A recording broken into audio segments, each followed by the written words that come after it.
Shadows in the woods. In the heart of a dense forest, there stood a remote cottage that seemed untouched by time. The Johnson family, consisting of parents Sarah and Tom and their two young children, Emily and Alex, sought refuge there for a summer vacation, eager to escape the hustle and bustle of city life. As they approached the cottage, the rustic charm captivated their senses. The surrounding woods, however, exuded an air of mystery, the tall trees casting long, eerie shadows on the forest floor. Sarah couldn't help but feel a sense of unease, as if the woods were watching, hiding secrets of their own. The family settled into the quaint cottage, unpacking their belongings and lighting a fire in the stone hearth. Despite Sarah's unease, the first night was peaceful, and the family fell asleep to the soothing crackling of the fire.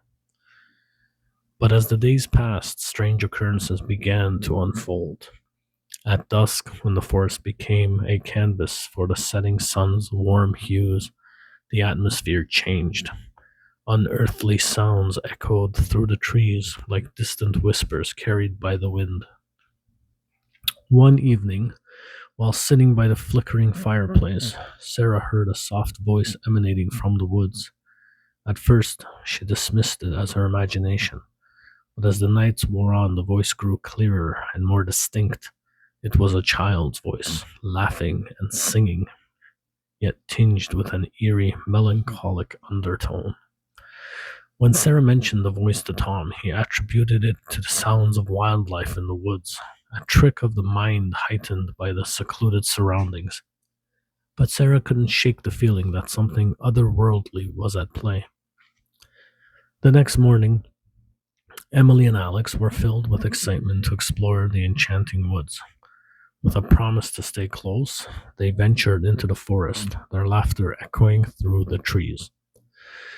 Sarah and Tom watched their children with a mix of delight and appreciation, hoping the woods would be a source of joy and wonder for them.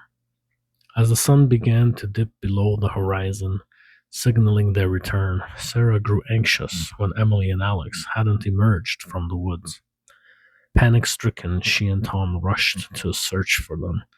They called out their names, but there was no response, only an unsettling silence that enveloped the forest. The woods seemed to swallow them, the foliage closing in like a dark curtain. Sarah's heart pounded in her chest, her mind racing with terrifying possibilities. Tom tried to remain calm, reassuring Sarah that they would find the children. As they scoured the forest, Sarah thought she glimpsed fleeting shadows out of the corner of her eye, but every time she turned to look, there was nothing there. The woods seemed to play tricks on her, distorting her perception of reality. As darkness descended, they stumbled upon a clearing they hadn't noticed before. There, standing amidst the gnarled trees, was a ghostly figure with glowing, ethereal eyes. It was a young girl in a tattered, pale blue dress, her visage translucent and haunting. Terrified, yet explicitly drawn to the apparition, Sarah and Tom followed the ghostly girl deeper into the woods. Every step felt like sinking into quicksand, but the couple couldn't resist the pull. The woods seemed to whisper their names, urging them forward. The ghostly girl led them to a small, hidden cave concealed by a dense thicket. Inside, they found Emily and Alex, seemingly unharmed but in a trance-like state. Emily's eyes were vacant, and she murmured strange, incomprehensible words, while Alex stood motionless, fixated on a distant point in the cave. Sarah and Tom rushed to their children's side, desperately trying to break the trance, but their efforts only seemed to anger a malevolent force that lurked within the cave. The walls seemed to close in on them, and the air grew heavy with malice. In a final act of defiance, Sarah grabbed Emily's hand, pulling her toward the cave's entrance.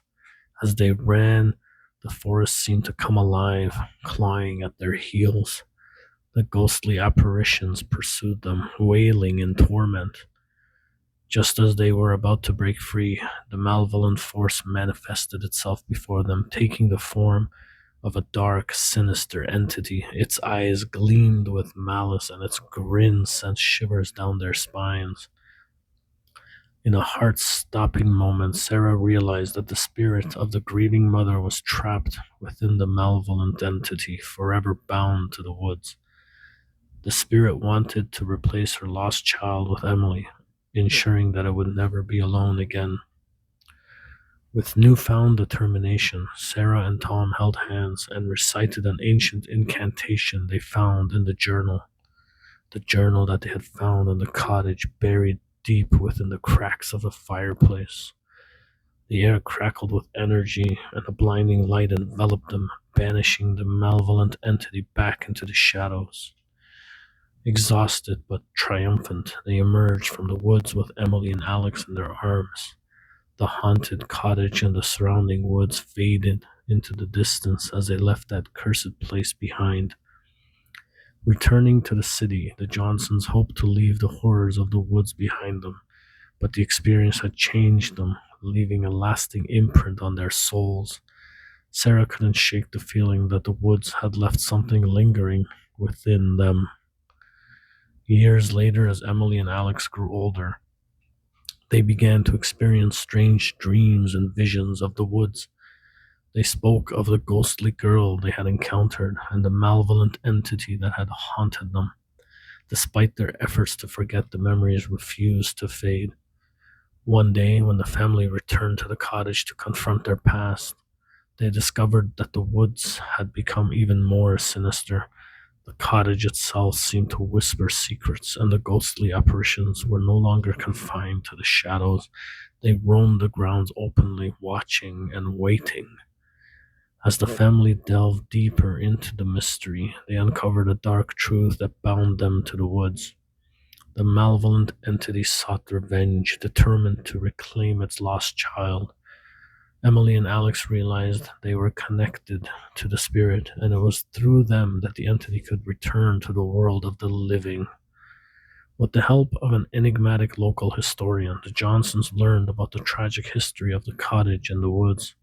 Centuries ago, a grieving mother had lost her child in those very woods, and her spirit had become bound to the malevolent entity that now haunted them. The historian warned the family that the only way to break the curse was to confront the spirit and release it from its torment. But the woods were fraught with peril, and the entity grew stronger with each passing day. Sarah, Tom, Emily, and Alex faced a harrowing choice: flee from the woods and live in fear forever, or confront the malevolent entity head on and risk their lives for the chance of breaking the curse. United by their love for each other, they decided to face the entity one last time. Armed with ancient rituals and incantations, they ventured into the woods on the darkest night of the year, when the veil between the living and the dead was thinnest. As they reached the clearing where they had first encountered the ghostly girl, the entity materialized before them, its form shifting, contorting with rage. The woods seemed to close in around them, trapping them in a nightmarish maze of twisted branches and fog. In a desperate battle of wills and determination, the Johnsons recited the incantations, their voices growing stronger with every word. The woods trembled, and the ghostly apparitions flickered like dying embers. As the entity weakened, the spirit of the grieving mother emerged from its malevolent grasp. She looked upon the Johnsons with sorrowful eyes, thanking them for releasing her from the darkness that had consumed her for centuries. With the curse broken, the woods returned to an eerie calm, and the malevolent entity dissipated into the shadows. The ghostly apparitions disappeared, and the forest seemed to breathe a sigh of relief. The Johnsons knew that their lives would never be the same again, but they had triumphed over the malevolent forces that had haunted them. As they left the woods behind for the last time, they felt a newfound appreciation for the strength of their family bond. The legend of shadows in the woods lived on, but it was no longer a tale of terror. Instead, it became a testament to the power of love and resilience in the face of darkness. The Johnsons returned to their city life, forever changed by their encounter with the supernatural, but they carried the memory of their time in the woods as a reminder that even in the darkest of places, light could always be found. And that story is obviously not true and is fake. And I wrote it, but I wrote it with the help of ChatGPT, which kind of screwed it up and made it sound retarded. And why did it keep using the word malevolent over and over again? Like, come on. It literally took my story and like modified it way too much. And that's the problem with AI, obviously. I mean, I thought ChatGPT was pretty advanced. I liked my original story better. I mean, it was very similar. It had to do with the mother in the woods with the daughter. The daughter kind of gets possessed, and the mother is like trying to figure out what to do. And they do find it in the journal. Like ChatGPT just threw the journal out of nowhere. Like I had it written better.